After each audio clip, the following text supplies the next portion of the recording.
สบายดีทุกคนตอนเช้ามื้อวันเสาร์สภาพมื้อนี้แม่นบ่พวกสติกเปิดปองยามบ่ได้เพราะว่ามันอีกแล้วคือเก่าแล้วเจ้าของบ้านเราก็บ่สนใจหยังจังซี่ทุกคนพวกสติกก็เลยได้อยู่แบบนี้ล่ะอยู่บ่อนมืดแบบนี้ล่ะบ่ได้เปิดประตูมื้อนี้เพราะว่าวันนี้ล่ะฟ้าลมแห้งแล้วมันไม้ที่พวกสติกอันคัดอันปองยามมันตกลงแล้ววันนี้พวกสติกก็หาเราเบิ่งเลยจ้ะหาเราเห็นกับตาเราเห็นกับตาว่าจังได๋แบบนี้ล่ะสติกกับพวกสติกก็เปิดปองยามบ่ได้ทุกคนถ้าฝนตกฟ้าลมแล้วสิโอ้ยจังได๋คนย้ายบ้านก็โศกบักหยังยามื้อนี้วันเสาร์สิพาเด็กน้อยไปลอยน้ำทุกคนสิไปลอยน้ำไปอาบน้ำเบิ่งเด็กน้อยแฮปปี้ว่าเพราะว่าเว้าหลายเทื่อว่าสิพาเด็กไปแต่บ่เคยไปจักเทื่อมื้อนี้สิพาเด็กน้อยไปเพราะว่าเตรียมพร้อมหมดทุกอย่างแล้วบ่ว่าสิเป็นหมวกเครื่องอิหยังก็เตรียมพร้อมทุกอย่าง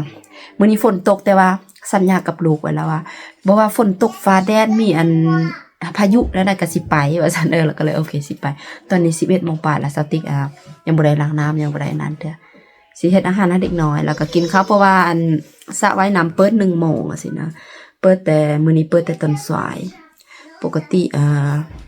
เขาจะเปิดตอนเช้าแล้วก็แบบมี2กะสินะแต่มื้อนี้แบบวันเสาร์วันอาทิตย์เขาจะเปิดแต่อัน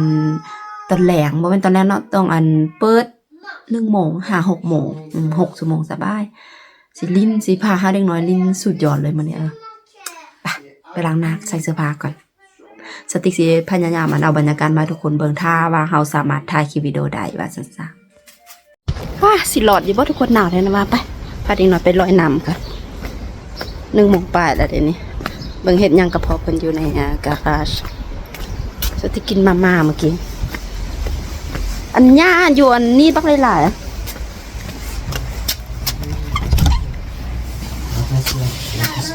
Fait quoi? Allez, viens.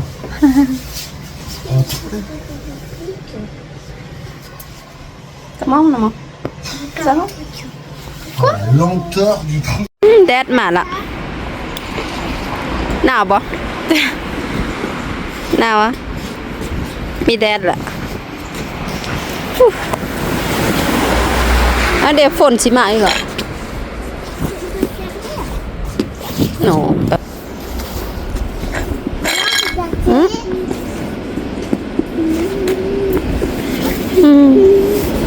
Ça va? T'es content? Oui.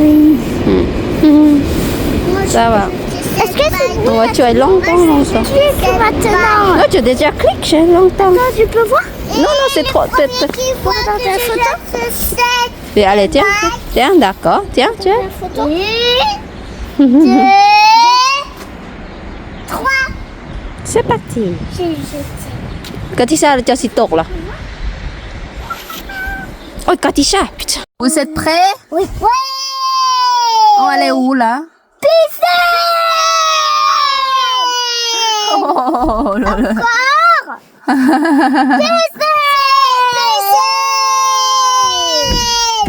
Encore.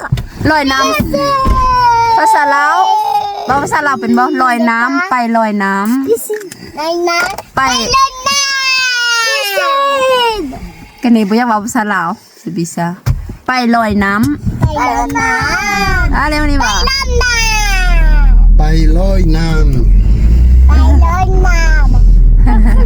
C'est quoi? ในสภาพอาการมื้อนี้ทุกคนอากาศมื้อนี้แบบประมาณ8องศามีทั้งฝนตกแล้วก็ฟ้าลมแต่โชคดี8องศาที่ว่าบ่ได้หนาวหลาย Ouais, c'est pour ça qu'aujourd'hui c'est vous deux les guides. Parce qu'il y a que vous deux qui connaissez la piscine. Ah ouais, c'est là il y a les photos. Alors Kani parce que Voilà, Ganesh t'es guide. Kani nous on sait pas où entrer ou passer là. D'accord, on te suit. Allez pas.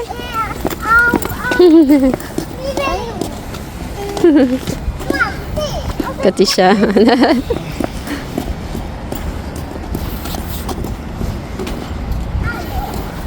Alors, c'est beaucoup de monde. Ah, je l'avais pas rêvé qu'il y avait un... ไปทุกคนไปอาบน้ำก่อนเด้อสิบ่ได้เฮ็ดคลิปวิดีโอเพราะว่าต้องเอาโทรศัพท์ไว้ในห้องผู้เบิ่งสิจักสุโมงโอ้ล่ะนะม่วนบ่เว้าดึกอาบน้ำม่วนบ่กติชานาเจม่วนบ่เว้าเด้อปกติอาบน้ำ2 ชั่วโมง2 ชั่วโมงเต็มๆ2 ชั่วโมงปลายตอนนี้4 โมงละมาตั้งแต่ 1 โมงครึ่งสิกลัวนะปกติไปตอกๆปกติตอกๆ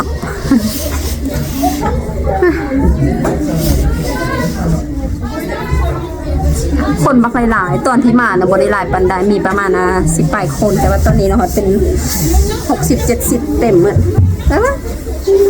สาวเมื่อยอะไรมาแม่มองตัวแค่นี้บ่จุ๊บพองเลยสักวะกลับบ้านมันบ่ On met le chauffage. ดาวไทยนามา Je te mets le chauffage, chérie, je te laisse contrôler. Comment que tu comprends Caban? C'est quoi Caban? Oui, mais on va acheter quelque chose. Je dis dans la vidéo. Hein? Ma mère à la tribu, c'est 2 secondes. On finit la cigarette, c'est vachement chaud. Oui. Je te laisse le chauffage. Oui, d'accord, oui. Bien sûr.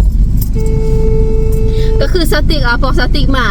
นี่ล่ะถ้าเป็นว่าสิถามคิดว่าสิมีจ่ายเป็นเดือนบ่สิแน่แต่ความจริงบ่แม่นถ้ามันพนักงานอยู่หั่นแล้วเขาว่ามันคือกันเพราะว่ามันเป็นครอบครัวแบบนี้นะมันบ่ได้คือกันบ่ได้มีหยังอันคือกว่าสินะมันก็คือกันกับมาเข้าใจแต่ละเทื่อแต่เธอแบบมื้อนี้น่ะพอสติกมามันมี2ราคาอันนึงหันประมาณ19ยูโรปลาย4คนทุกคนเป็นฟามิลี่แบบในครอบครัวที่มีอันอาดุ2เลย2ฟอง2สินะทุกคนมันมื้อนี้พอสติกจ่าย16ยูโร10 เซนต์หั่นแหละก็เพราะว่าพอสติกอาศัยอยู่เมืองนี้อันนี้มันเป็นพิซินมูนิซิปัลพิซินพับลิกอยู่ในนี้นั่นแหละจ่ายพวกสติกคิดว่าถ้าสิจ่ายเป็นเดือนล่ะมันสิถูกกว่าแต่ความจริงบ่มีถามล่ะว่าน้ำมื้อแรกเซตพิซซ่ากินAlors, qui content là? C'est bon. Oh, qu'est-ce qu'il y a? Oh, pas bonbon tout le temps quand même. C'est bien passé, piscine?